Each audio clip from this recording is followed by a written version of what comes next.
All right. Today we are going to talk about how to trade options. All right. Usually it doesn't even matter what broker you use. If the broker allows options, you're going to look at this. This is called the options chain. Right. Now, this might look like a lot, but we're going to go over what everything means here. So there's two sides to options. There's calls and then there's puts. For the way I trade them, I just buy calls and puts. I don't sell. All right. When we buy calls and puts, we're betting on a directional move. All right. When you buy calls, you think the stock is going to go up and to the right. When you buy puts, you think the stock is going to go down and to the right. Okay. So that's the first step. You're going to establish where you think the stock is going to go up or down. Then what you have to do when you're placing your options order in is you have to look at the expiration date. Right, there's something called days till expiration, DTE. For those of you who didn't know, literally 99% of all options expire worthless. All right, that means that almost 99% of the people who trade options, most of them just hold them until they expire. So hedge funds are going to make money, and then the people who are bag holding will lose money, right? Because hedge funds usually sell options because the time works for them and not against them. All right, so the closer the expiration date is, the more volatile the moves will be on the option contracts, right? This is 4 days till expiration. This is on ticker symbol INTC. That's Intel. So the company Intel has weekly option expirations, which means all their days till expirations are on Fridays. Okay, all their days till expirations are on Fridays. So when you're trading individual tickers, most of the time it's just Friday expirations, and you don't really have to worry about finding a expiration date. When you're doing when you're trading indices, there's SPY, QQQ,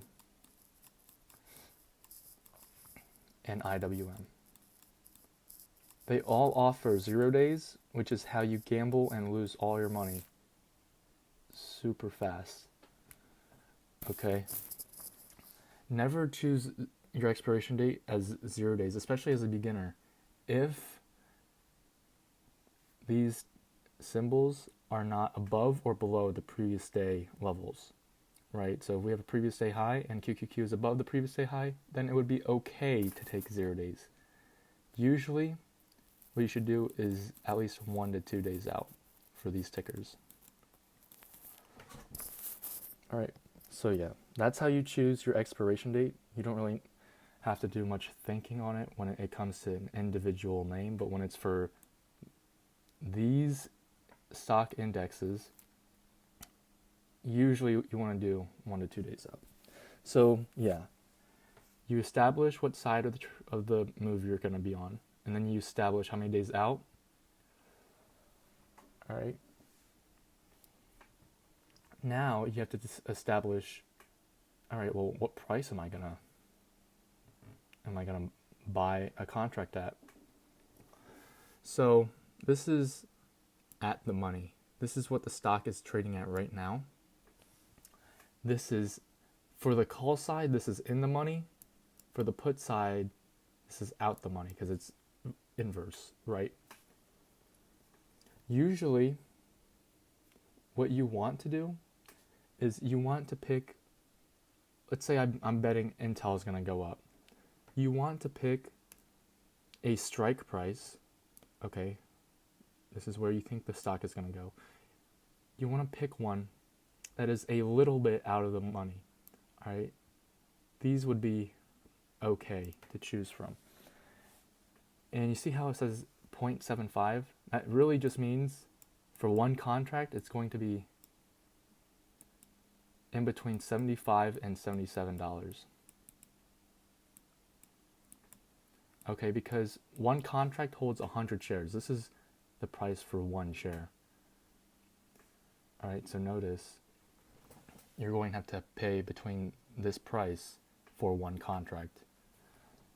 Now, the reason why I say to choose a strike price a little bit out of the money is because let's say I'm betting Intel is going to go up from 40.52 to maybe 41.50.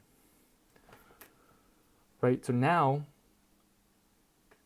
everything from here to here is considered in the money, which means for all of the people who are doing options long term,